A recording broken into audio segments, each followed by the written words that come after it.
Want to learn how to tune electronic fuel injection live in person with the guys from RealTuners? We have 2-day courses in dyno shops all across the country. You can register for these at RealTuners.com and click on RealTuners Live Classes. For more information or to make a reservation, go to RealTuners.com or message us on Facebook at RealTuners LLC. Now, about those classes. When are they, you might ask? Standalone EFI Level 1 course, February 23rd and 24th in Las Vegas at Revolution Street Cars. On March 2nd, a special 1-day advanced course at Dynocom Industries in Fort Worth, Texas. March 30th and 31st, late model Dodge and Mopar factory ECU tuning with Rick Tapp in Dallas, Fort Worth. April 13th and 14th, a Level 1 EFI course at Endless Performance in Milwaukee, Wisconsin. April 27th and 28th, an advanced class at 417 Motorsports in Springfield, Missouri. May 18th and 19th, standalone EFI Level 1 class at 417 Motorsports in Springfield, Missouri. June 15th and 16th, a Level 2 advanced course in Milwaukee, Wisconsin at Endless Performance. And of course, we will be trying to schedule more classes and more dates throughout the year, so keep checking back for more info. Tonight, your special guest is Karl Pritz. He's an X275 racer with a really fast car. He's also the owner of KP Tuning, and back in 2016, he set the LS 4.8-liter record. Tonight, we're going to talk to him, and after we're done talking with him, he's going to answer a few of your questions. And as usual, we have our normal panel of hosts. Bill Fowler of Big Hat Racing. Chad Reynolds of Bangshift.com. James Short of Shore Tuning. John Bewley of Little John's Motorsport Solutions. Mark Dahlquist of Throttles Performance. Scott Clark of RealTuners.com. Scott Evans of Helix Tuning. Bry Klemp from Clapped Out. Tom Sewell of Fuel Injector Development. Dan Parker, the movie star. He's blind in one eye and can't see out the other. And possibly a few of our previous guest hosts will pop their heads in and chat as well. And as always, thanks for tuning in. Now let's get this show on the road.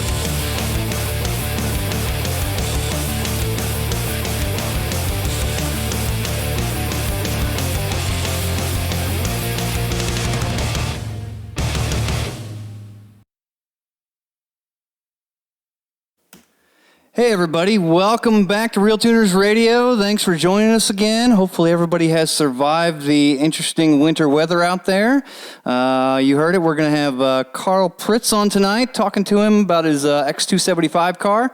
I guess with no further ado, let me bring in everybody else here so they can all say hello as well. Greetings. What's going on? Greetings. Welcome. Hey everybody. What's up, Karl? Good to have you finally. He watching Lights Out 10. Sat through patiently last week for 2 hours. You are the man, dude, for coming back. Surprised he's not like, F you, I'm never coming back. He did have Vizard to compete with. I know, right? David's a good he's a fun dude, man. Love that guy. I'll sit and listen to his stories for hours, but you better be prepared. Much like many guys have been around for quite a while, they got all the stories. Oh, yeah. Usually most all of them are pretty good. Yeah. No, David's got a bunch of good stories from all around the planet. He's a good dude. I've worked with him before. He's legit, too. He's definitely legitimate. Cool. Hey, what? Let's see. Let me get stuff. I got to get out. I want to get some stuff out of the way here.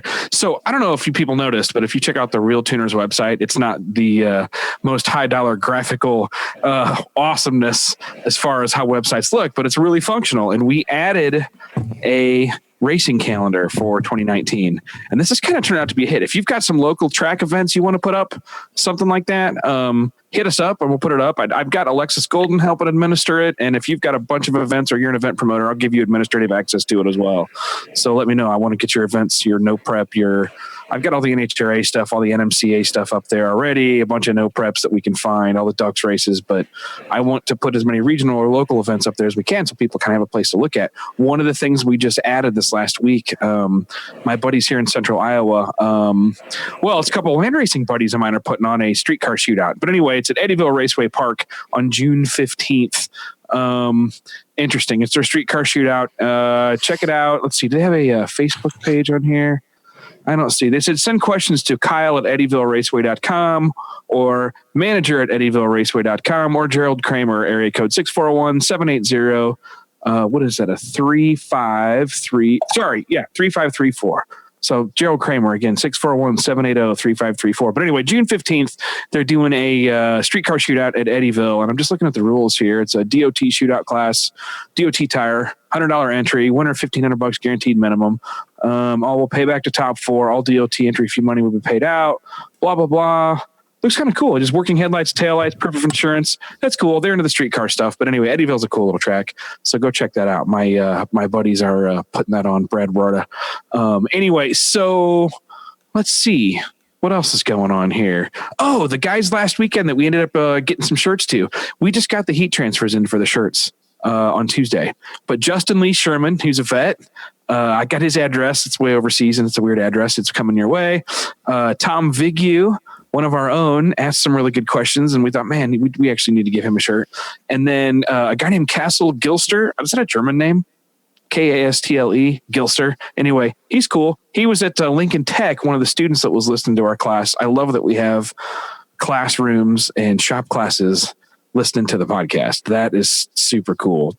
I don't know if the other podcasts are getting that kind of love, but anyway, he's out in Arlington, Texas. Those three guys got shirts for asking good questions last week. I say for the hell of it, tonight somebody comes up with a good question. When it's time, we'll talk with the group and we'll do maybe an hour of free tuning or some shirts or something. We'll figure something out, maybe a hoodie, whatever. We'll give something away tonight. I'm in a giving spirit.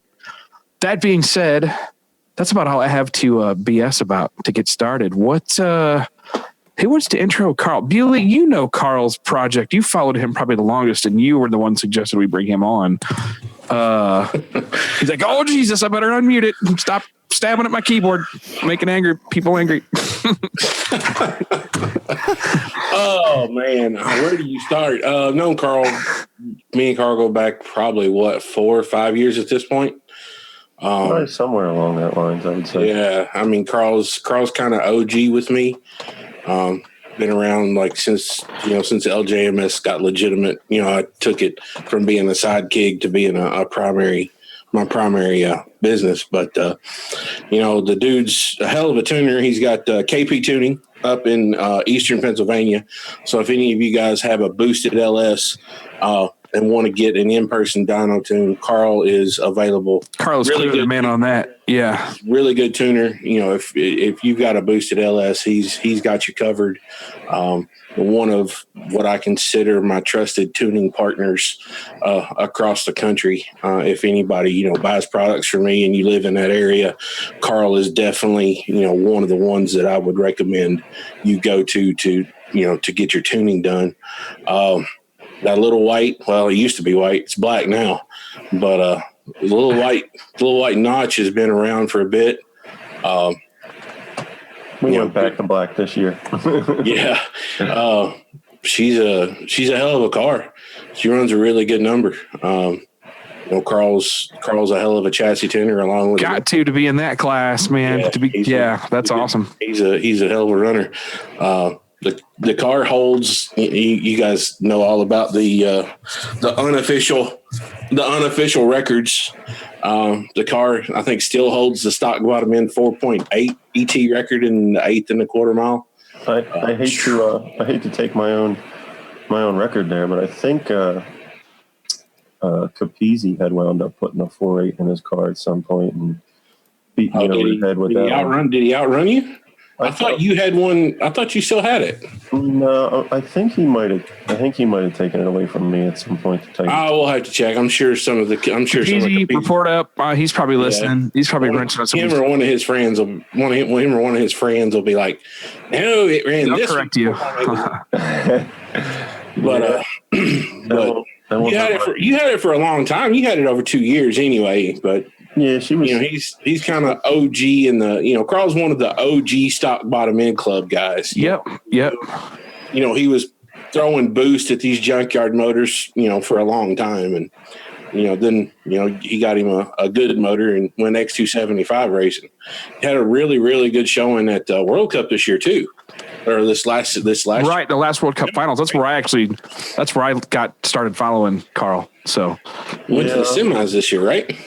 Yeah, we went pretty far. I mean, this year was thankfully a big jump forward in the whole program.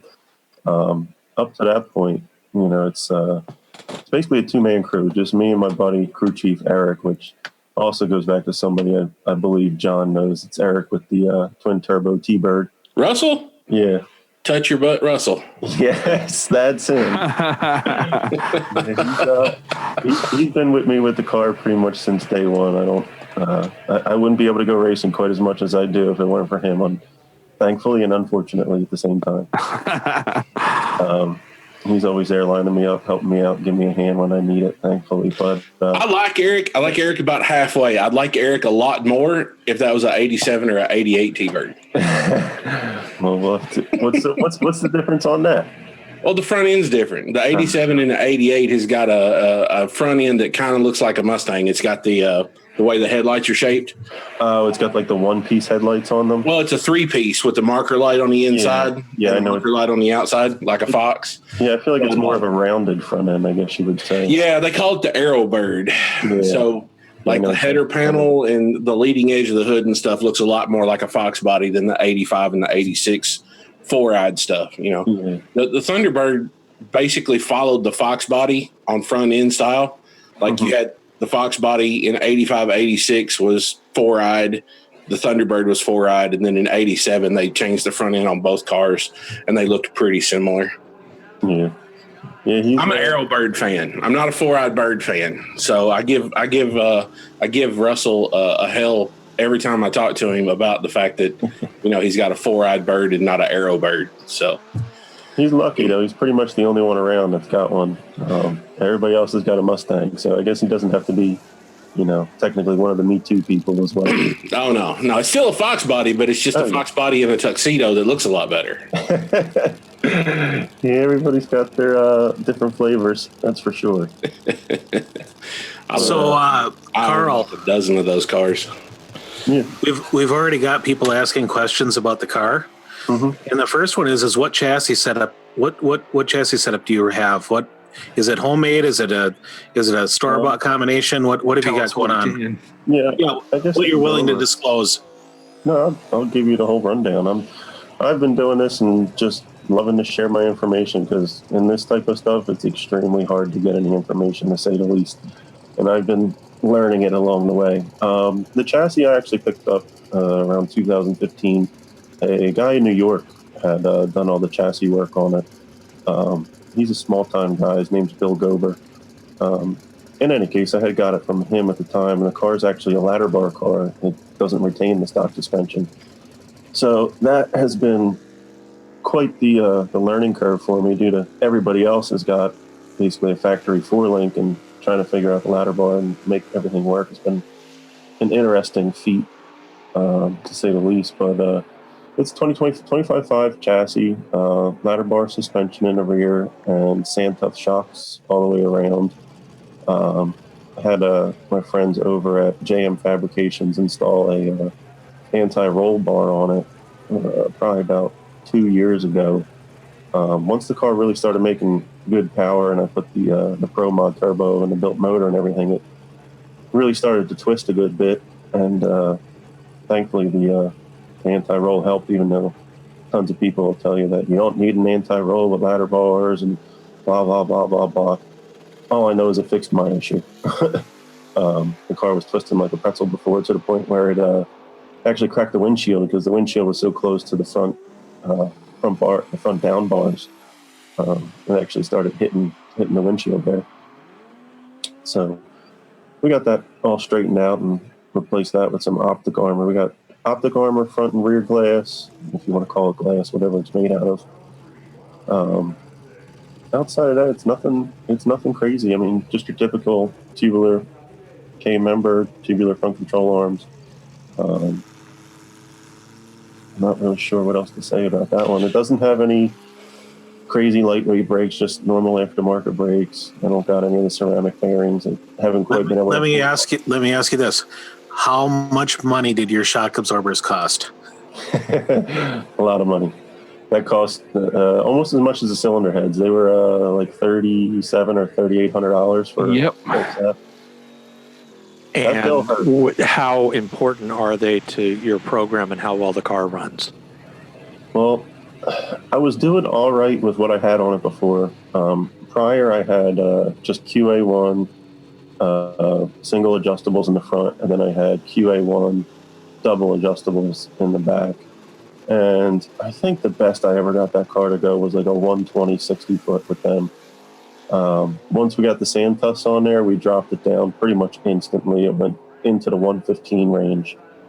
And then to get it past the 115s has been a struggle, to be honest. The hardest issue I've had so far was just trying to keep the front end down.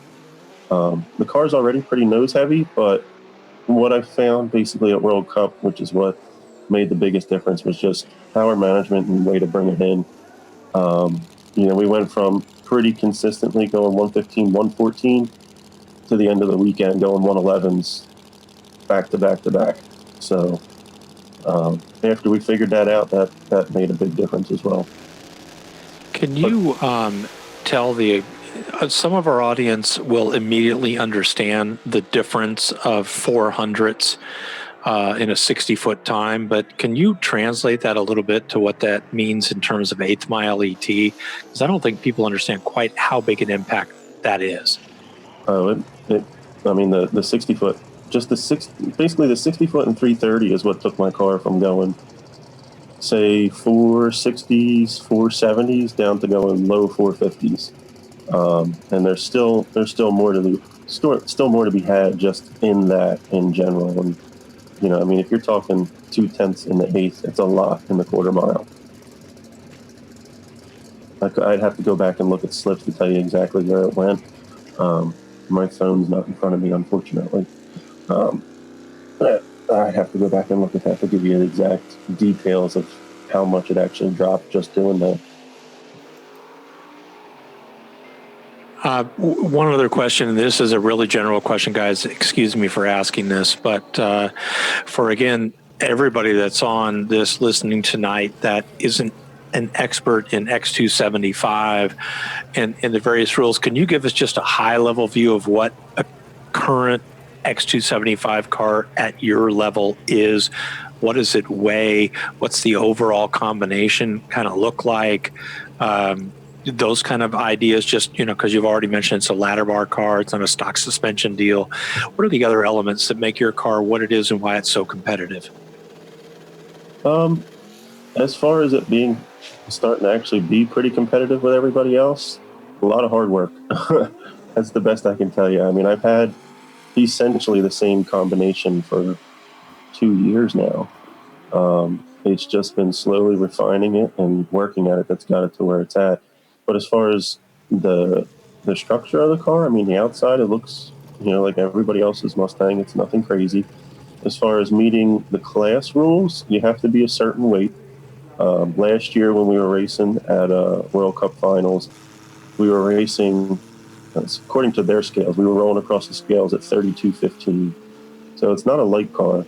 The car runs on methanol. It's got a 388 cubic inch engine, around 12-to-1 compression. It's got a set of Trick Flow 245s that I had gotten from John. All cast heads, cast block. I mean, as far as looking at the car, it looks like any other grudge card, it could be at your local racetrack on Friday or Saturday night, to be honest. It's just the time getting put into it, and unfortunately a lot of money. It's always a lot of money. What transmission and rear end, and if you're willing to share whose transmission, whose converter, those kind of ideas? Last year, World Cup, we had a Rosler Power Glide in the transmission. I want to say it was Terminator 4 or 5. I can't remember now. I purchased that transmission when I still had the 4.8, and I had it overbuilt for future intentions, and that transmission has been going solid without issue since day one, which has been a great thing for me because I'm not an automatic transmission guy, and I did not want to go diving into it. So that was one thing I tried to do up front. And it's got a 9-inch rear. We had 350 gears in it up until 2019, which be this season. But we ran 350 gears. It's just it's not a Fab 9. It's just a regular steel 9-inch. Nothing crazy there. And it was a nodular iron center section, 3-inch steel drive shaft. And a PTC converter. I mean, that thing, that's another thing that's been in the car for a long time. That's been in the car since about late 2016. And that darn thing has just plain worked. I cannot complain about that if I tried. I use them with a lot of customer cars, to be honest, and every time we use them, they just plain work. And if they don't work perfect the first time, you send them back once, and then they come back pretty much perfect that time. And so this is a welded converter, not a bolt together deal or any of that stuff. Yeah, they're billet 9.5 inch. Yeah, it's just their typical $1,000 converter. Nothing exotic at all. So Nissan Core, that kind of stuff. Yep. Yeah, from what I understand, it is the Nissan Core. And it's the same stuff they put in the bolt togethers, by the way. The bolt together's just got a billet front and a flange on the back half. That is something we're looking to upgrade at some point, but well, with the cost of stators that Lane and them have got the cost and stuff down to, if you would consider having two of the welded 9.5 inches in the trailer to swap back and forth between, it makes financial sense just to go ahead and do the bolt together. Yeah, that's pretty much where I was at with it, because I was looking at purchasing another one, and I was like, probably wouldn't. Because the stators are like $250, $300 a piece. And then with the initial cost of the original converter, I mean, you can do the bolt together converter and a couple of stators for the cost of two of the weld togethers. Yeah, exactly. Which, it makes trying new stuff cheaper. Like if you want to try something off the wall with the stator, something different in the stator, you've got a $200 stator. It just ships to you. You swap it out versus having to take one of your weld togethers and send it in and have it cut apart and all that mess done. The waiting time is usually what kills it, especially when it's during race season. And that's definitely the appeal of the bolt together, be able to just quick swap something out and put it right back in between rounds, or, in between days when you're at the track. That's for sure. So to dive a little more into the tuning thing, is this something you can share a little about if you were to make that kind of converter change? Do you make a similar change in how you've got the tune set up in the ECU? I guess that would really depend on how hard it couples down low and how it reacts. That's pretty much all I've ever seen as far as changing the tune up as far as the converter goes, because the way it grabs and the way it lugs the motor down is definitely going to make a difference in the way it couples up and applies power to the tires. That is one of the things that we were kind of able to change the way the converter reacted while we were at World Cup. Prior to World Cup, what we were getting was we were just coming out and hitting it hard, is the best way I could put it. And it would seem to grab the motor and lug it down for a little while and then allow it to accelerate. By the end of that weekend, the way we were applying power, it actually brought it in smoother, and it never seemed to lug it down anymore. It just sort of seemed to be a linear acceleration curve for the RPMs in first and second gear.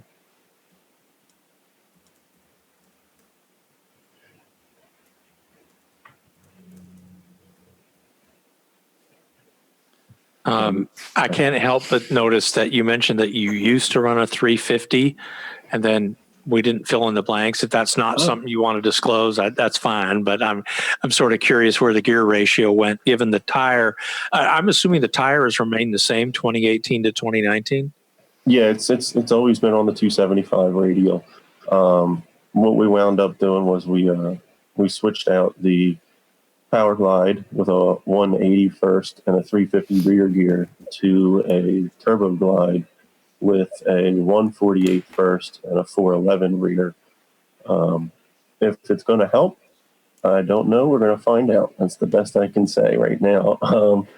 The idea behind it was to have a little bit better of a starting line ratio. I'm hoping with a little bit higher of a ratio and a little bit more of a load on the motor, it'll help keep it from making the wheelie so easily. Yeah, you go from a 6.3 first gear total down to a 559, starting ratio, which that'll help some.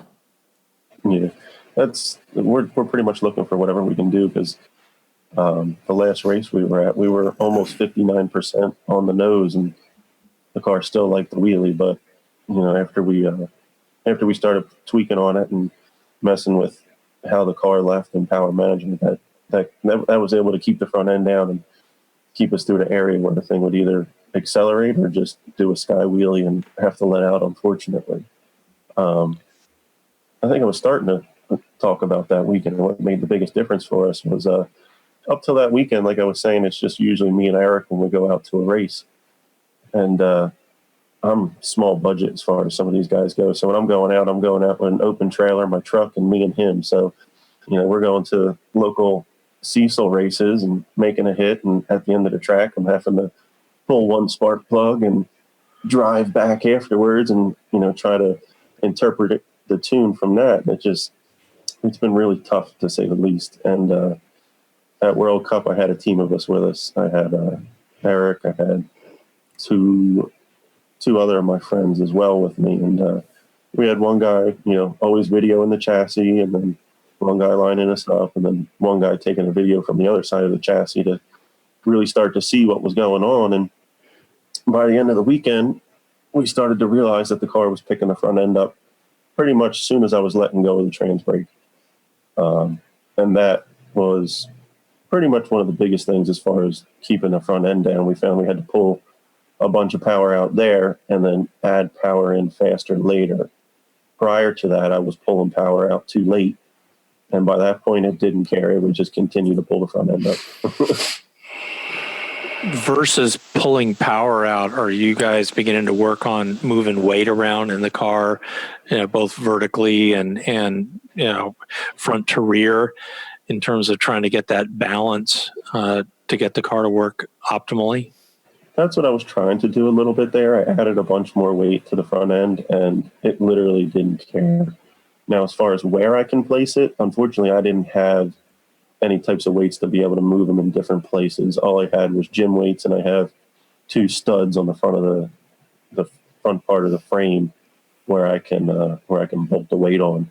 So unfortunately, I couldn't put it at a higher place or a lower place or pull it to a different bar to see if it makes much of any difference.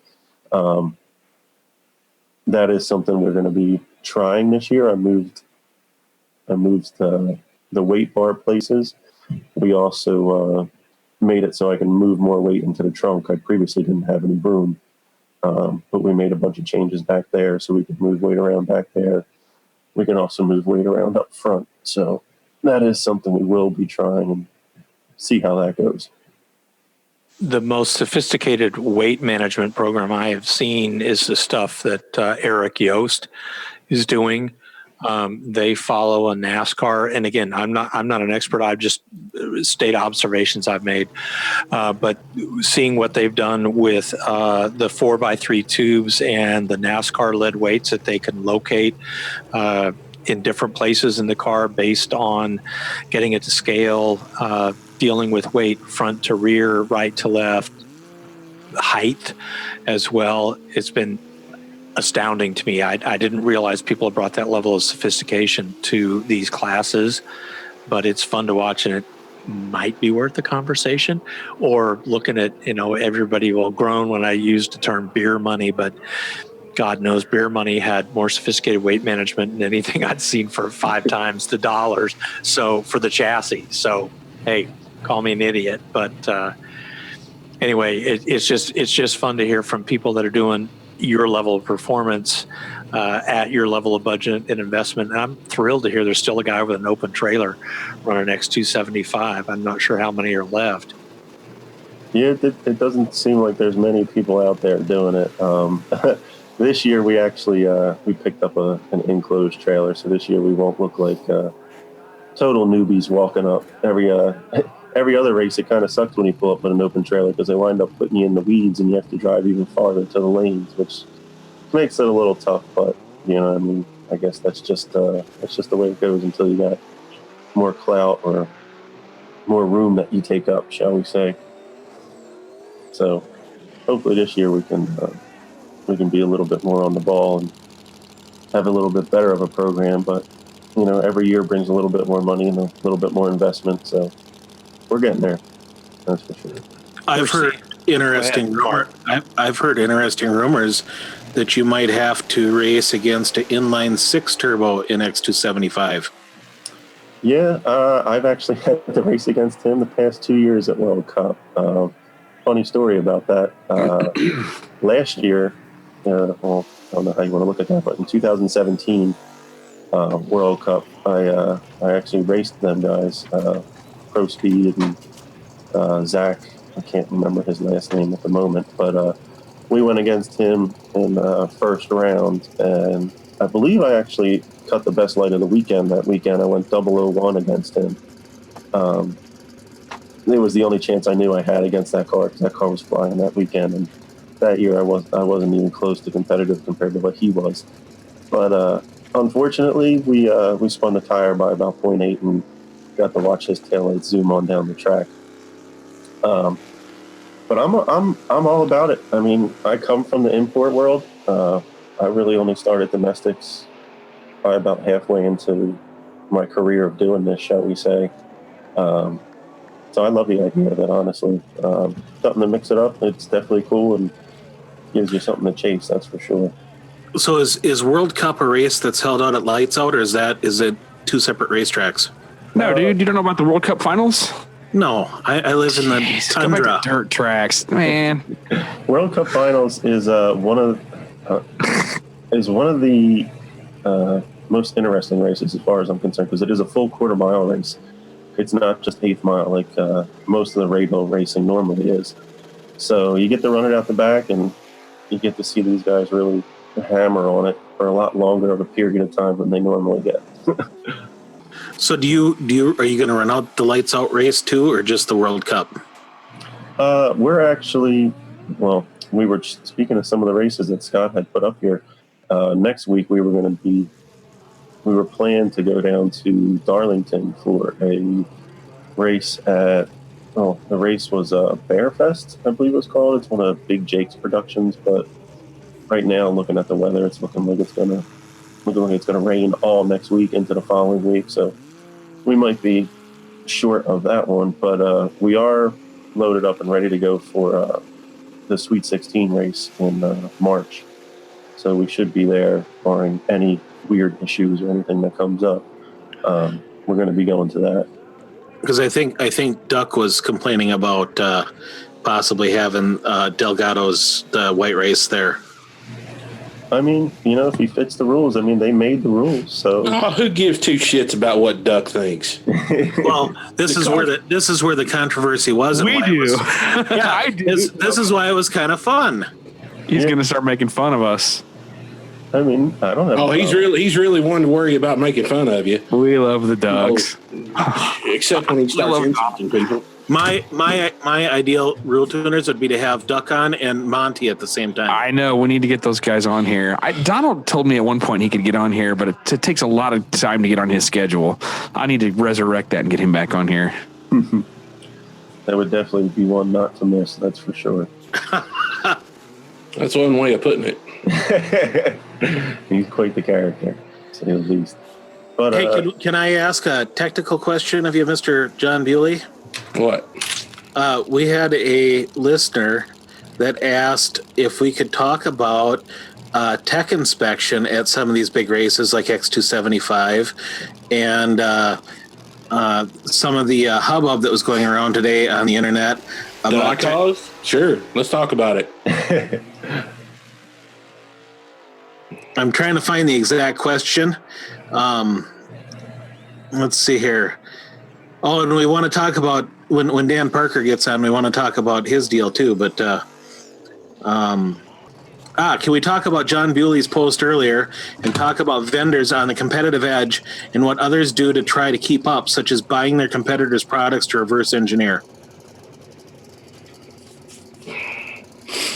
No, well, there was some shit going on in the tech today that I didn't find very copacetic. It turns out the tech inspection at Lights Out 10 was allowing someone from a turbo company to tear down and inspect turbos built by his employer's direct competition in the class. I feel like that's just insulting and a little, I just don't think it's cool. I think the people doing tech support should be neutral parties. I mean, I'm sure some of the guys that run nitrous and other things, the people that did the cylinder heads on their engines, I'm sure their cylinder head guy wouldn't like it if another cylinder head shop was tearing the heads down and measuring them all out and getting an idea about what they were doing to try and have, to do the job that they're doing. So, yeah, I'm not a real big fan of what I was told was going on in tech inspection today. On multiple levels, I can understand why. One of them being, who's to say if you're teching the turbo from your own company, that maybe a little thing here and a little thing there happens to slide through tech. There's one. Mm-hmm. And then they're allowed, when it comes part of the inspection is, they're allowed, they have to take micrometers and measure everything out. So here this person is, who is a designer for, company A, who has micrometers and he's measuring out company B's turbocharger. I mean, who's to say he doesn't have a good enough memory or pulls his phone out and takes pictures of wheels and has measurements off of everything and this, that, and the other. And I just don't think it's right. Don't think it's right. I mean, there's a precedent for this that was set 15 years ago, and the organization agreed with the complaining party, and the person was not allowed to do tech anymore. And I don't think it's right. And it doesn't, it doesn't matter, who makes the call. That's all fine and dandy. But the fact that person was allowed to measure those components from his competitor, that's my problem. That's the big problem that I have with that situation. It's just an avenue to allow just entirely too easy for somebody to see what their competition's doing. So, Karl, have you had any adventures in the tech shed that you can talk about? I haven't had any, I don't know how you put it, improper etiquette. Minimal excitement. But, I can tell you that each year at World Cup, they make you pull your turbo all apart so they can measure everything. So it's pretty annoying each time. But as far as I understand, now that I have a band on there with this clamp, I shouldn't have to have it taken apart next year and pulled all apart for the next year's race, shall we say. It's a sealed deal, locked and sealed or whatever. Yeah, they put a security tag. Yeah, they put a security tag around it, and then they clamp it. Is the best way I can put it. You have to break the seal to take the compressor cover off. Yeah. So if the turbocharger has to come apart for any reason, the security seal is broken, and it's just a way for tech support to be able to do things faster. Because obviously, if the compressor cover hasn't come off the turbocharger, then there's no reason to pull it off and measure it all again. So it's just a way of seeing, basically a tattletale for the first time they did the job. And the part that sucks about that is when you're at the track and you pay extra to go testing the first couple days beforehand.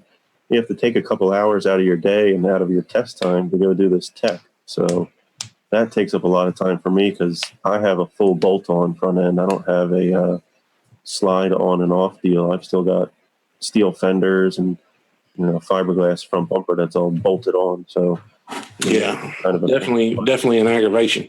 Yeah, it's definitely annoying. And then some other people have them in odd spots that make it a pain in the butt too. And some of the import guys, I mean, they have to take half their car apart to get to the turbo. That's no fun at all. So, John and Karl, just listening to this, does that mean there's actually been a set of rules before on who can do tech around certain components and how that process is supposed to work to eliminate these kind of problems? And those rules are not being followed? There's not necessarily any rules, but one person for most of these races has been doing tech. His rule sets have been adopted, and he's been the primary person that has done them. He's gotten help in the past, and the help that he's gotten in the past has always been neutral party. Well, he's done a good job for years, for a long time. He has, but unfortunately this time the help he got is not neutral party. And unfortunately, I have a problem with that. And, I don't think it's right. Right is right. Wrong is wrong. I'm sorry, but I don't think it's right to have somebody who's involved in the class, whose product runs in the class, to be doing tech for the class. I can agree with that 100%. I think that makes perfect sense. It makes perfect sense in my world. It makes logic to me, but a lot of people tell me I'm crazy about a lot of shit. So you're crazy about a lot of shit. Yeah, we didn't say you weren't. That crazy sounds like a valid gripe, though. Yeah, it sounds like a valid gripe to me. Maybe somebody bring it up politely. I've met John before. He was a cool guy. I like him as a person, but that doesn't exclude him from being held to task if something is not right. Sure. I'm sorry, but all these people are like, oh, you're too good of a person to make a post like, what's that got to do with this? What's that got to do with anything? I thought, John, you're a bad person for saying that. I'm a bad person for saying I don't agree with something and calling attention to it so people can see what's going on. I don't agree with, it is what it is. If you don't stand for something, you'll fall for anything. I love the quote, and I think we would all value you less if you didn't stand for something and not fall. No, God, no. Have the people tune in to hear what you're going to blow up about every time, man. Perfect. Don't let us down tonight. Well, I don't like, it's just one of those things where I hate the characterization that it's blowing up. Would you complain if it was Jose doing the tech? I would tell Jose that that's not politely turbochargers either. Yeah, you would politely, or maybe Jose wouldn't get himself into that situation right. Either. Yeah. Whether it's my friend or it's not my friend, it's not right. It's not copacetic. Sure. I get you. I find I like about John is that he's all's fair, equal opportunity offender. Equal opportunity offender. Yeah, it's like there's not going to call. No, I love him for that too. I do. There's a question that came up for Karl on YouTube. Nathan Kaler is asking, do you find it particularly hard to tune with the ladder bar versus maybe, and this might be a hard question to ask since you're not running a 4-link or a stock style triangulated 4-link, but does the ladder bar present any particular difficulties with the car? The biggest difficulty that it creates is my instant center point is fixed. I cannot change it, and there's nothing I can do about it. That is a tuning tool that you can use with the triangulated 4-link, which can help with trying to keep you from wheeling and doing things like that. It can make things easier, it can make things harder. Luckily for me, with a radial suspension setup, you usually want a pretty short instant center, and that is exactly what these ladder bars are. They're only a 30-inch instant center. So far it has... That's short. That's a little too short for a radial. It's just barely too short. It's not like a lot, but it's enough that it's going to want to wheelie all the time. Exactly. That's why I'm saying it hasn't been the best, but, we're working with it, and it kind of is what it is, because unless I want to cut them out, put longer ones in it, move the points, and do a whole bunch of work, I'm kind of fixed with what I got, and that's Now, do you find, like, if you have an instant center too short with a 4-link car, it'll hit the tire really hard, but it will also unload really hard. It reacts, if you're really short, it will react really quickly. Is the ladder bar the same way, or is it more forgiving in that respect? it's going to act just like, if you had a too short of a triangulated 4-link. I mean, Yeah, it the end acts of the day, almost identical. Yeah. At the end of the day, the points are points. You know what I mean? If your intersect points are the same, that's where it's going to be. But unfortunately, mine are fixed, and that's something I've had to deal with. But when we started out, and I was testing and tuning and learning, I'd have to say it made things easier for me because it just sort of worked in the beginning. The car always just seemed to work when I first got it. Until I started going into the 4s, the car always just worked. Once I got into the 4s, then it really started to become hey, you got to figure this out and start actually tweaking on it, because it's not Trying to climb the ring gear. Yes, it's not going to be a set it and forget it type situation.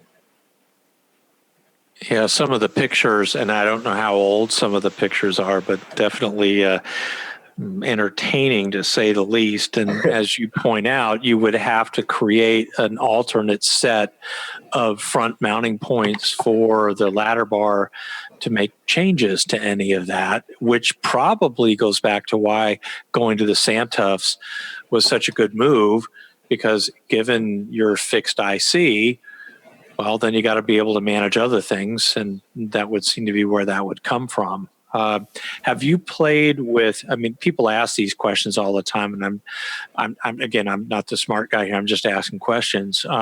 Have you played therefore with pinion angle to adjust for any of that, or has it all been shock valving? It's all been shock valving. Everything I found, pinion angle has not made any difference. It only affects you farther down the track, really.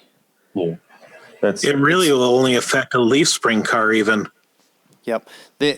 The other time for the pinion angle affects you is if you have a really extreme angle. There's a couple good videos online of this, but basically, if the pinion and the drive shaft yoke aren't at the same angle, they don't cancel each other out. It creates oscillations. So the way to think of it is, as you're going down, you get kind of a whoop, whoop, whoop, whoop of the tires, right? It goes really fast and then slow, then really fast and then slow, then really fast and then slow.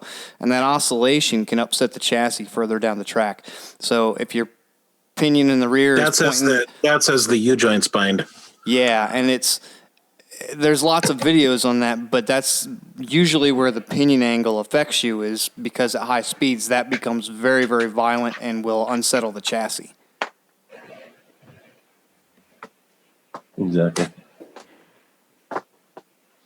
The one thing that I didn't realize that we didn't really touch on, we are here on a Tuners podcast. I actually Right. I run a Holley EFI system in this I was car. waiting for him to say, what ECU do you run? Yeah, I didn't even think about it until just Holly now. user. There he is. We didn't even touch on that, but yeah, I run a Holley ECU car. Just for people to understand, how much data do you actually log? What kind of sensors are you looking at? Like, name a lot of the stuff that's beyond the generic, I got a map sensor, I got a throttle position. Name the other sensors that you've added. As funny as it sounds, up until this year, I did not have much. Last year, I'd say one of the bigger things that made a difference was the fact that I had a G meter. Up until 2019, so let's just say up until my last race, I didn't have drive shaft speed. I didn't have shock travel. I didn't have, what else did a lot of people wind up running? I'm drawing a blank right now. But in any case, as far as extra sensors that I had coolant pressure, G meter, crankcase pressure. Yep. What other little back pressure sensor, intake air temperature sensor, which we melted. Right. We removed that. Yeah. But nothing else crazy. Still don't have EGTs in the car. I'm impressed with that. Yeah. We've just been reading plugs, and like I was saying earlier, that's what made the biggest difference as far as World Cup went. I was finally actually able to have the car pushed up to the line. Sure. make a hit, and then pushed back to the pits. And that data alone allowed me to change the tune-up in a way that, we went from averaging about 152, 153 mile an hour all the way up to 159. And that's literally from being able to get a truly clean read on the plugs. Is that correct?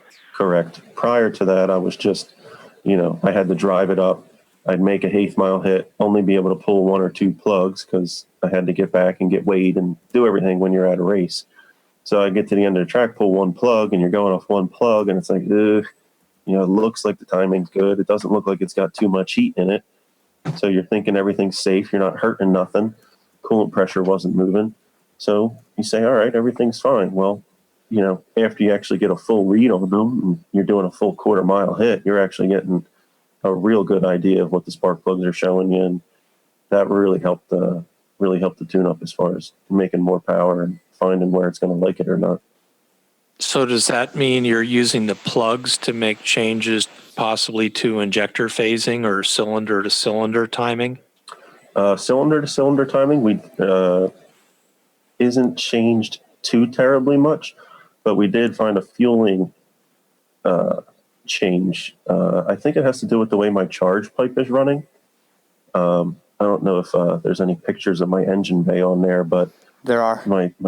My charge pipe kind of like hooks to the left as it comes up, kind of hooks to the left, and it actually makes cylinder 1, 2, 3, 4, 5, cylinder 6 Picture pretty should be lean up right now. Cylinder 6 actually comes up kind of lean when you wind up pulling the plug. So we found out that cylinder needs a couple extra percentage versus 7 and 8. 7 and 8 we've been running a little bit richer, just for the simple fact that I know that those ones were running a little hot earlier on in the year. So they haven't changed, but we found that World Cup, that cylinder 6 wanted a little extra fuel. We were talking about sensors a minute ago, and so you've got sensors located on dome pressure, all the usual sort of turbo places, and then I didn't hear any mention about wheel speed, and I think you just said you just added shock sensors recently, front and rear. Yeah, we didn't have wheel speed last year. That was one of the things that I had sitting on the shelf, and I just never got around to putting it on. That's impressive. You don't necessarily need all that stuff to be pretty fast. Look at that. That's good. Yeah, I mean, it might have helped, but I can tell you one of the biggest things that made a difference was when I finally got good G-meter data. That really helped with the shift points.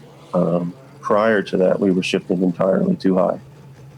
What kind of G-forces do you see on a run? As it obviously you start out high and taper down, but what does it look like in a graph? I peak full G's. I get around 2.35 to 2.37 is an average. Yes, is what it shows. You usually have all that by around. That seems right. 0.8 to 1.1 is where I usually see a peak. And then it tapers down from there. I'd have to grab my laptop and bring up a log to tell you exactly what it's doing. But what's interesting, data, is when you hit the parachute and it goes in the opposite direction. When you hit the parachute at almost 200 mile an hour, it does. I think it was -2. Yeah, it goes like -1.5 or a little bit more than that, and that's quite. The stopping is almost just as interesting as the hit when it comes to going that fast. I don't know whose chute you're running, but I think if you were to talk to the Stroud guys who I work with at the mile an hour you are now running, they're going to suggest a fairly significant change in the configuration of your chute.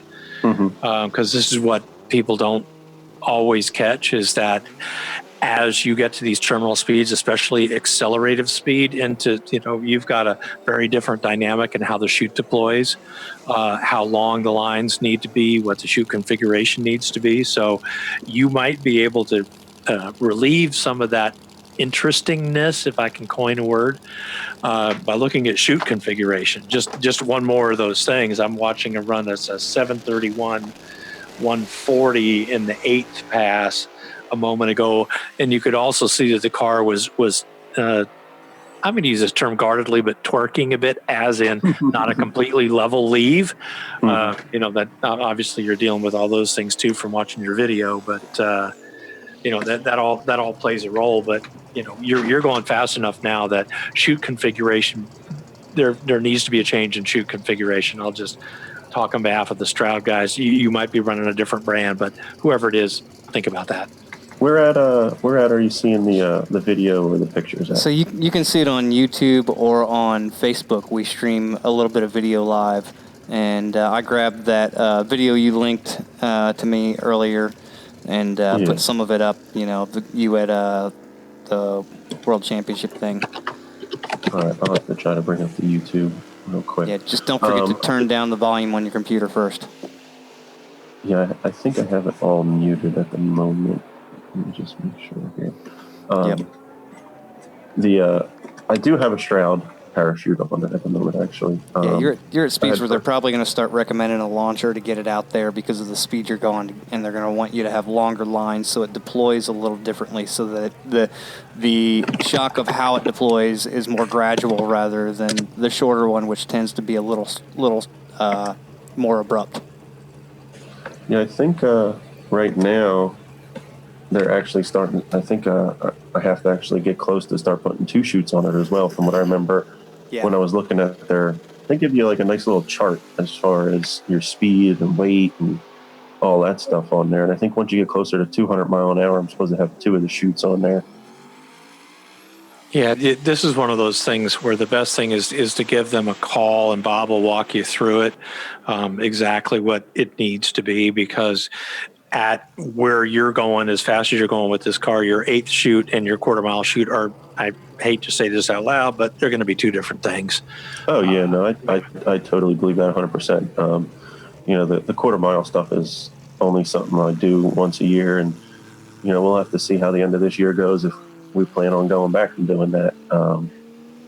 I have, a totally different gearing setup in it now. I'm not even sure how well the car will react if I was to put, a 350 gear in it with, the 148 first gear. I'm not exactly sure how well the converter would like that much load. It's going to be a lot calmer leave. Oh yeah, that's right. For sure. That's definitely for sure. Yeah, this year we added a couple things. We added the drive shaft speed sensor, added shock travel sensors, also added a fire system to the car. With the methanol came a large expense in safety equipment. The fire suit alone that I had to change to was it bumps up to about $2,000. Yeah, and I had to get a custom ordered one because I'm just a beanstalk. I'm 6'3" and about 170 pounds. So every suit that I had tried on out there was just way too big in the chest or was at my elbows when it fit in the chest. We wound up ordering a custom ordered Simpson from a local dealer around here, A1 Racing Products. They got us set up and got me a suit in a decent amount of time and worked out pretty good. Suits are like so many other things. You get up into the higher quality stuff and suddenly it feels more like you're wearing a nice little jogging outfit as opposed to, you're looking like the Michelin Man. It's interesting about suits. I'm just thinking how nice it might be to be your height, which I am, and 100 pounds less, which I'm not. So, yeah, the clip that's coming up right now, you're going to see the car. It does a pretty big wheelie, and that was one of the last big wheelies we wound up doing. I was doing everything I could to try to keep up with Rob. I knew I had to try to get him in the front, but wound up red lighting and got to watch him come around me pretty quickly at the end anyways. That car was flying that whole weekend. Nevertheless, as a guy who owns a you almost hit the sixes on that. Yeah, we got darn close. It went 704 or 703. Yeah, 703 so or something. close. Yeah. It was a little breeze from the backside. You'd have been there. Yeah, unfortunately, in the semifinals we went up against Ryan Heacox, and it was nighttime. The track had already gotten cold, and unfortunately, we we wound up kicking the tire, and Ryan took off. But I had a tune-up in that car that it probably would have went sixes that time. But unfortunately, it's the way it goes. The only thing that did make me feel a little bit better about it was we had White Rice right behind us. He was in a race right behind me, and I know he's got all the electronics on that car, and his did the same exact thing mine did, and we both sort of consoled each other at the end of the line, because I was kind of thinking I might have wound up next to him in the finals, and that would have been quite the thing to have happen. But that's not how it worked out. So unfortunately, both of us went out to spinning the tire this year. We've got a listener that wants to know what type of power are the X275 cars making? Just a ballpark, not asking specific numbers, but at your weight and everything, what kind of power is it taking? It's making a good bit to the flywheel. I actually had it on a local dyno jet, which is known for being a little stingy. I'm not going to get into the dyno. Have you ever been to a dyno that was known for being a little happy? Yes. No, really? Because I'm everywhere I go, they always tell me their dyno's stingy. Sorry. No, I actually was able to verify this because another one of the dyno jets that I had been tuning on for close to 3 years now. It was a newer style, and it was a eddy current load control style. And I had taken probably 4 customers from that dyno to another dyno that I also used. And they were all down about anywhere from 40 to 60 horsepower going to this other older model dyno jet. So for whatever reason, this one always just seemed to read a little bit low, but the horsepower numbers always matched up to what it went at the track. I put the car on the dyno last weekend there after I had got some fab work done. It's PSI Proformance, and the car maxed out the dyno at over 1,500 horsepower. Very nice. It's tough to say exactly what it makes. If I were to take a guess, it makes in the 1,600 range to the tire, and that's through 450s in the eighth. Yeah, at 3,200 pounds. That's what you tell people. It goes 450 in the eighth at 3,200 pounds. It makes that kind of power. Yeah, that's pretty much what I have to say, because you get into the dyno debate and it's not worth it. I'm like, you just go do the math on it. You tell me what it makes. All right, so that's what it makes. That works best. Yeah, so Nathan has been a very reliable poster here on the YouTube site, and backed up a number of the things you said. But he asked a question about steering. Are you having to give it, quote, any angle to keep it straight? That's kind of interesting, not knowing, what kind of rack you got in the car or any of the other things. This is so fun watching the videos go by, because I see you just pulling a big giant wheelie against the guy in the Challenger here a second ago. Anyway. I'm not exactly sure what he means by that, but I mean, honestly, as long as the car doesn't make a move, it feels like a Cadillac going down the track. I mean, I don't have to do anything scary as far as steering it or anything like.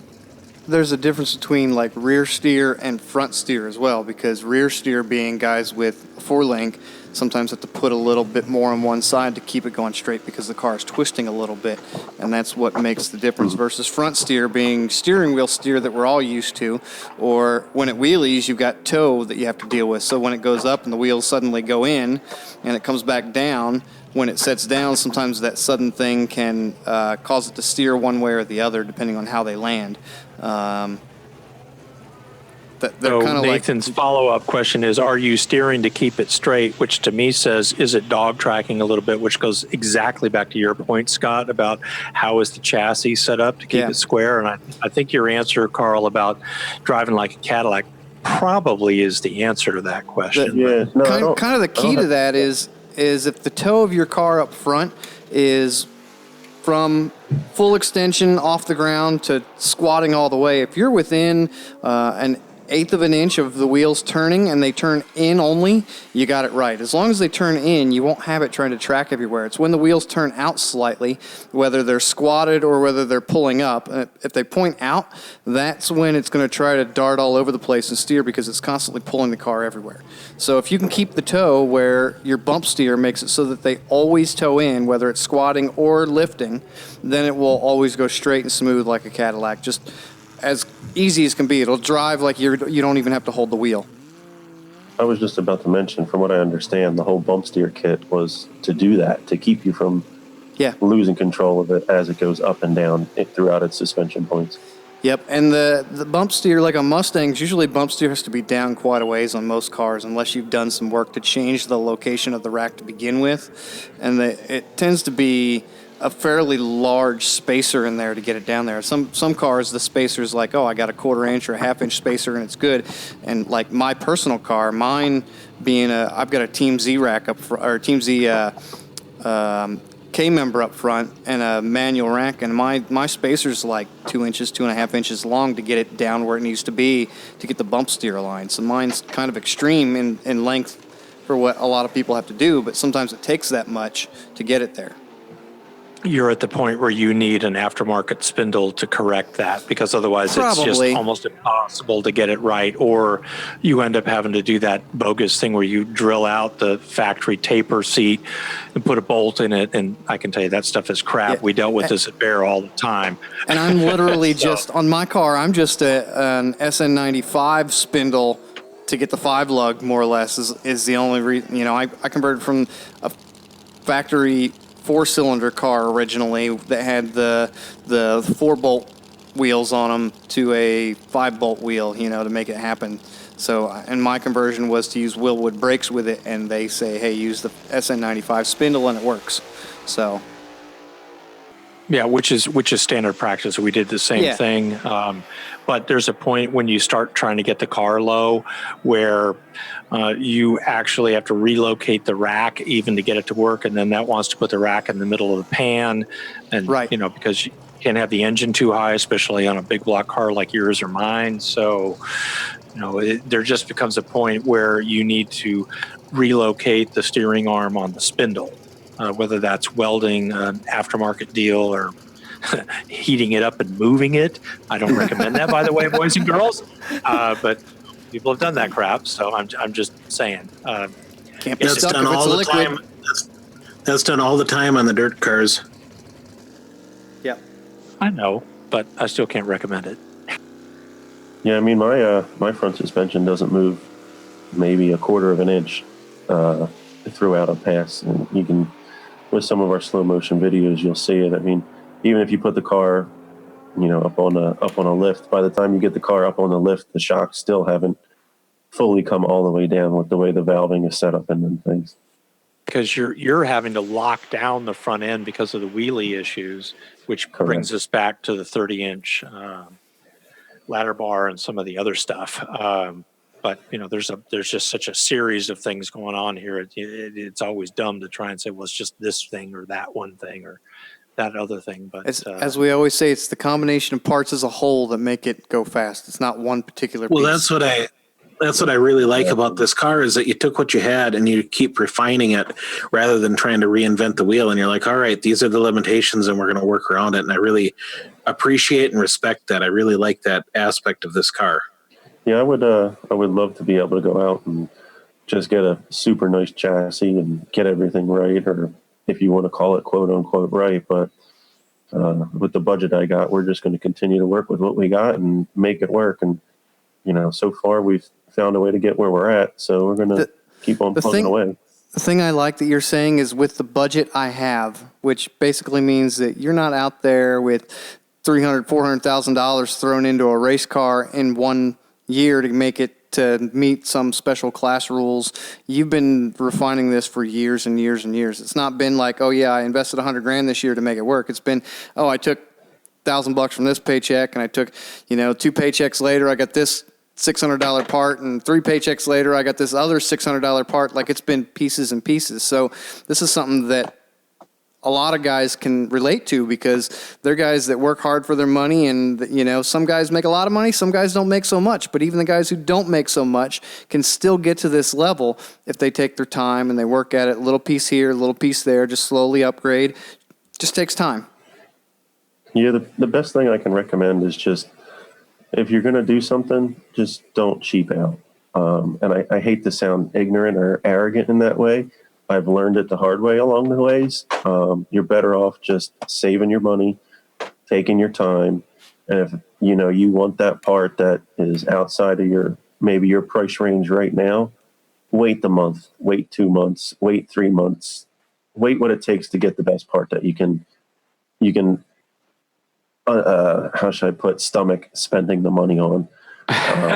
There's a lot of things that I probably shouldn't have afforded, but you figure it out eventually. If that's something you love to do, you figure it out. I mean, the tuning thing is my second job. I work heavy equipment, from 5 a.m. to 3 in the afternoon. So, I work on heavy equipment during the day, and then I, do my second job at night tuning cars. So, I do everything I can to try to afford this obnoxious hobby. But hey, I could A drug habit would be cheaper. What'd you say? I said a drug habit would probably be cheaper. Yeah, I was going to say I could just be, drinking my money, but I like a different type of booze, shall we say?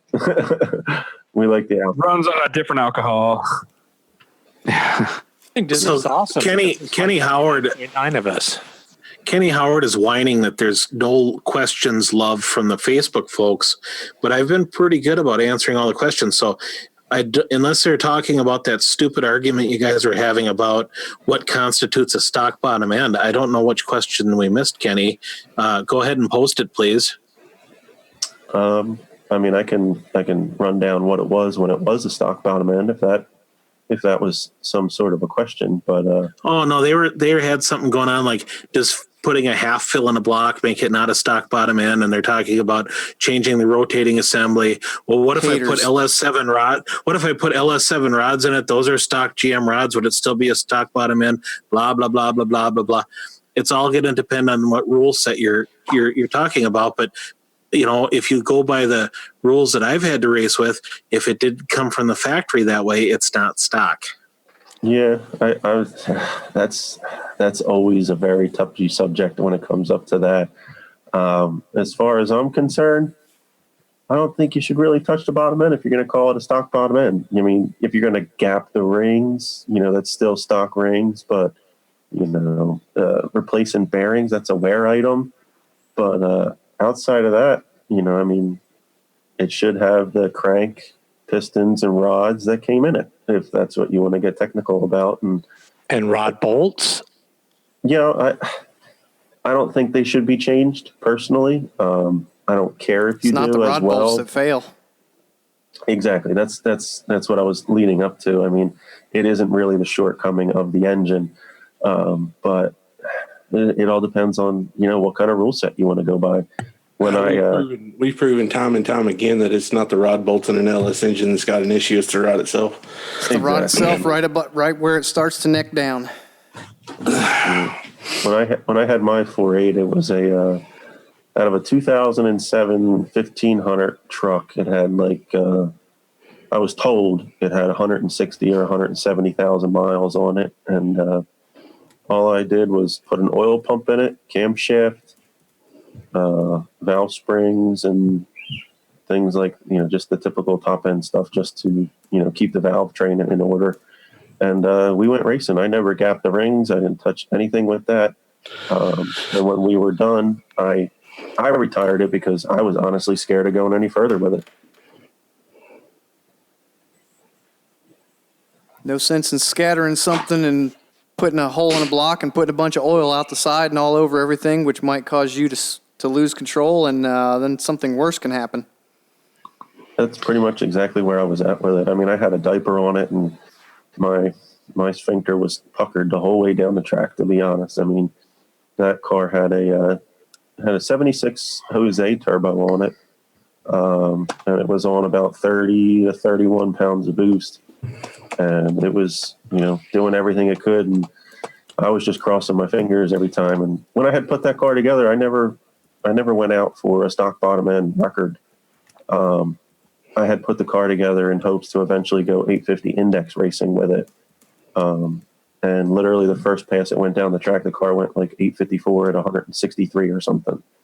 And as soon as it did that, I loaded the car up on the trailer, and we went home that day and partied because I was happy, to say the least. And then it just progressed from there as far as that engine went. It eventually went like an 828 or 829, 164. Yeah, there it is right there, 828, 164. And that's when I had started building the aftermarket block and everything like that. So we pulled the 4.8 out and just retired it. And she was still in one piece. And she's currently owned by a friend of mine who's supposed to be putting in one of his projects. So it should continue to live sometime soon. Karl, you mentioned that you're running a Holly. There's some pictures in there with you tuning some GM-based products, obviously.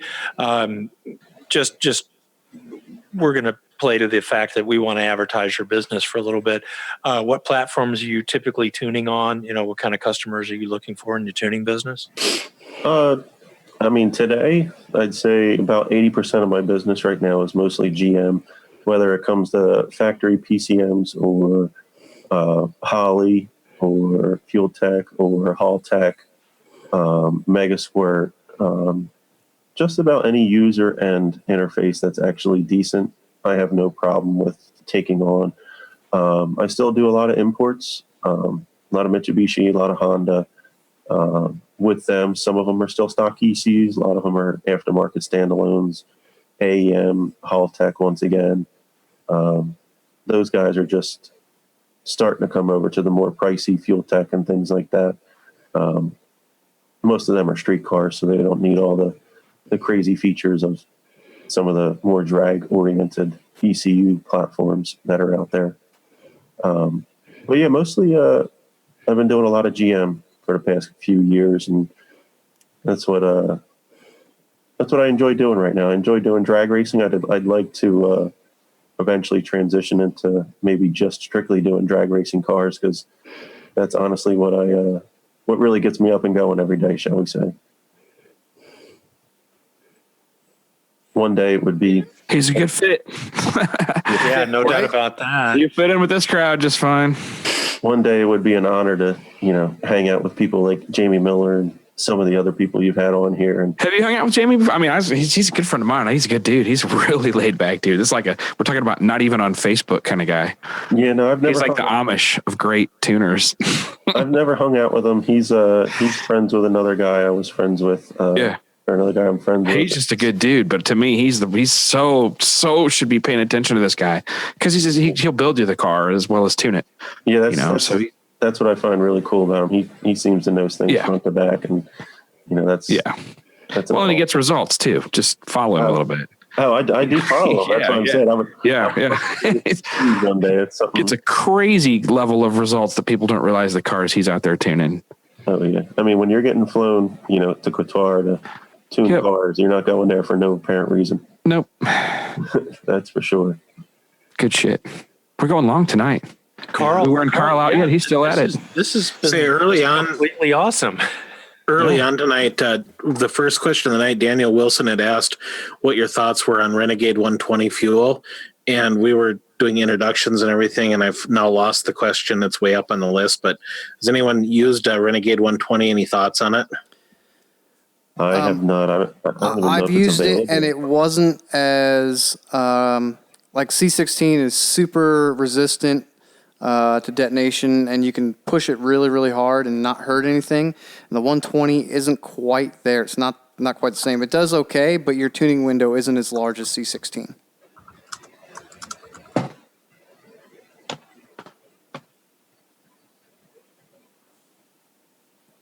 Dun, dun, dun. Speaking of fuel take change, a drink. We switched from Q16 this year over to methanol, and that was a big change. That took me a little bit of time this year to. Did you think you made any more power, or was it worth it? I guess to make it, was it like taking an intercooler off? What was the story? I made the switch because it was just something that I wanted to do. I had been asked a lot of times in the past for customers for methanol tuning, and to be honest, if I haven't done something or I'm not comfortable with it, I just try not to do it, because I'd rather turn somebody away than have a bad reputation for something like that. So sure. I wanted to experiment with myself. So we switched it all over, and fuel for fuel going from Q16 to methanol, same tune-up as far as ignition timing and stuff. The car didn't pick up any power. It was a little bit of a letdown, but No, it's pretty much what I see all the time, every time. So go ahead. But the only thing I did find was towards the end of the year, we were able to lean on the car harder. Sure. Yeah. The Q16, it was at a point where it wanted some more ignition timing, but if I tried to give it to it, a lot of times I'd wind up with coolant pressure. A little bit less stable of combustion when you get up there to where you start being knock limited. You know, where you're making enough power and boost, that's a problem. And that was on Q instead of C. Yes, I was on Q16. Did you have problems, or did you ever figure out that you were having problems with Q being inconsistent? Tank to tank? Inconsistent, I couldn't tell you that for sure, but I did have it screw up a set of injectors. Okay. The stuff they put in it is nasty. Yeah, I think they might be changing that up, or there's someone. Did VP say that's been or being changed up? The MTBE. Yeah, there's some reformulation on that. I don't know when they're actually happening. Like a year ago. Yeah, the one year I had got the car all back together after the winter, and we were on the dyno, and I was getting some really strange looking spark plugs from cylinder to cylinder, and I had a bad feeling something was up with the injectors. We pulled them out, and I just went to a local buddy has a little, not the best injector cleaning and flow machine, but he has one. So I took it over there, and it was like a 30% difference just on his machine between some of the injectors. And when I wound up sending them out to a reputable place, we sent them out to a fuel injector clinic down in Florida.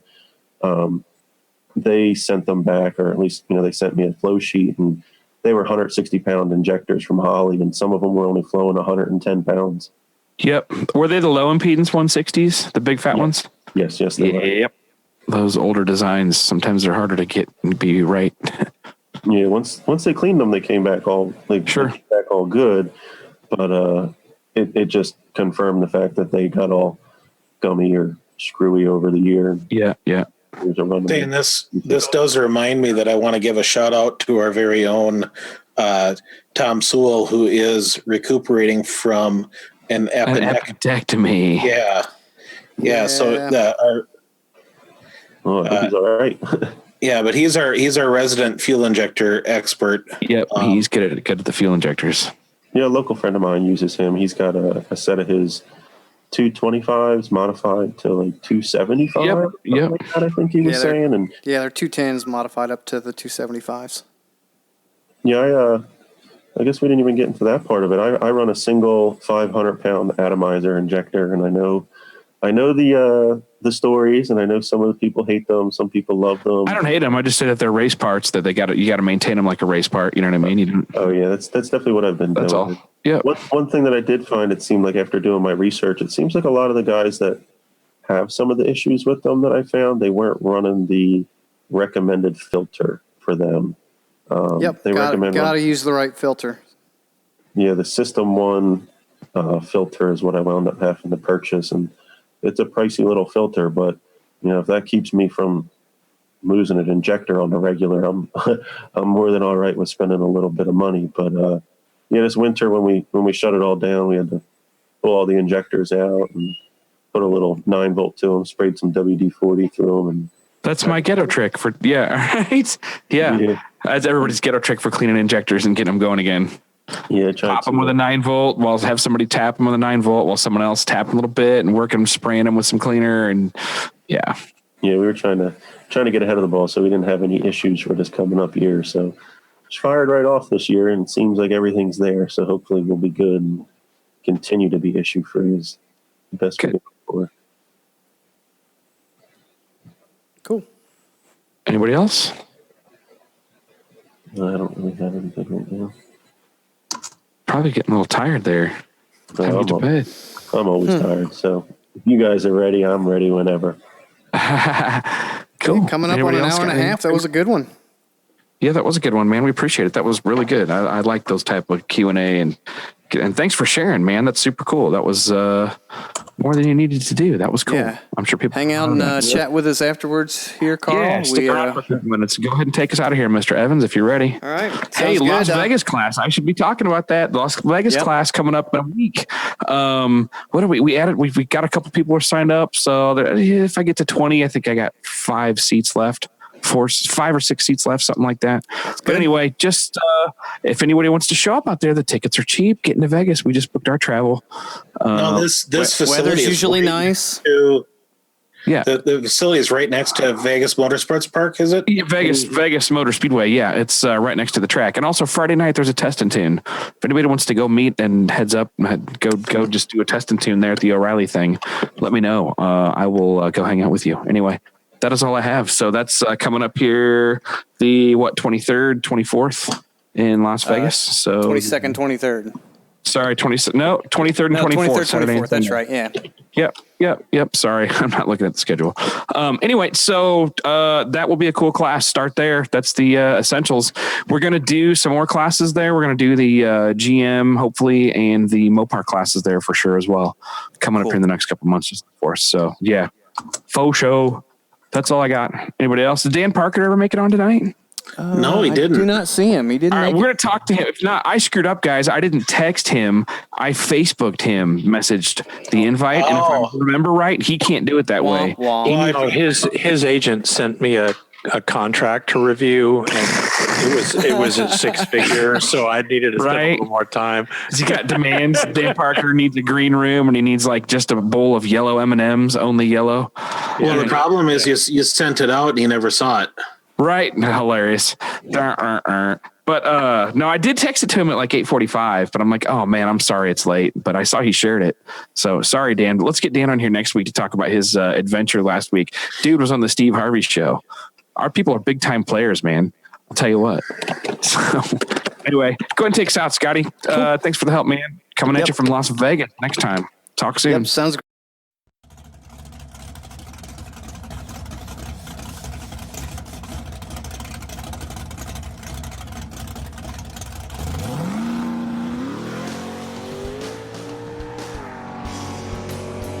Do you want to learn how to tune electronic fuel injection live in person with the guys from RealTuners?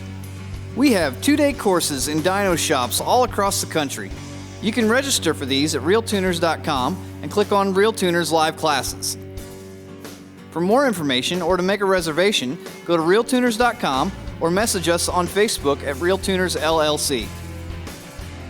Now, about those classes, when are they, you might ask? Standalone EFI Level 1 course, February 23rd and 24th in Las Vegas at Revolution Street Cars. On March 2nd, a special 1-day advanced course at Dynocom Industries in Fort Worth, Texas. April 13th and 14th, a Level 1 EFI course at Endless Performance in Milwaukee, Wisconsin. April 27th and 28th, an advanced class at 417 Motorsports in Springfield, Missouri. May 18th and 19th, standalone EFI Level 1 class at 417 Motorsports in Springfield, Missouri. June 15th and 16th, a Level 2 advanced course in Milwaukee, Wisconsin at Endless Performance. And of course, we will be trying to schedule more classes and more dates throughout the year, so keep checking back for more info.